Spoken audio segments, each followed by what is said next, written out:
तर खालिद का शिवाजी पुन्हा सेन्सॉरकडे पाठवा, राज्य सरकारनं केंद्राकडे ही मागणी केलेली आहे। तर राज्य सरकारची केंद्राकडे ही महत्त्वाची मागणी।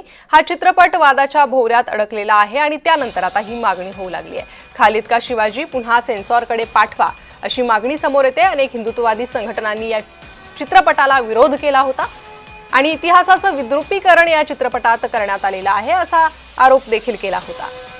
त्यानंतर आता राज्य सरकारने देखील भूमिका घेतलेली आहे आणि हा चित्रपट सेन्सॉरकडे पाठवण्याची राज्य सरकारने केंद्राकडे मागणी केलेली आहे। ही महत्त्वाची बातमी आहे चित्रपटासंदर्भात।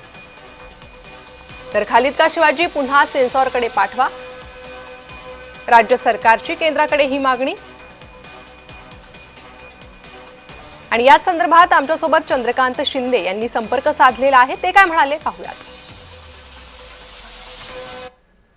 राज्य सरकारने जरी ही मागणी केलेली असली ना अंकिता, तरी आता तो पुन्हा सेन्सॉर करायचा की नाही जी केंद्रीय सेन्सॉर बोर्डाची जी केंद्रीय समिती आहे ती निर्णय घेईल। कारण यांनी फक्त मुळात हा सेन्सॉर ऑलरेडी झालेला आहे आणि याला प्रमाणपत्रही देण्यात आलेलं आहे। आता नावावरून आणि त्याच्या त्या ट्रेलरवर नंतर वाद सुरू झालेला आहे। तर ह्या वादामुळे हा चित्रपट पुन्हा त्याचं निरीक्षण करावं, पुन्हा ते सेन्सॉर करावं मागणी राज्य सरकारने केली आहे। मात्र ही मागणी केंद्रीय सेन्सॉर बोर्ड जे आहे ते मान्य करतं की नाही यावरती सगळं त्याचं अवलंबून आहे। आणि जरी केंद्रीय सेन्सॉर बोर्डाने ही मागणी मान्य केली तरी निर्मात्यांना त्याच्या विरोधात अपिलेटमध्ये दाद मागण्याची मुभा आहे त्याच्यामध्ये।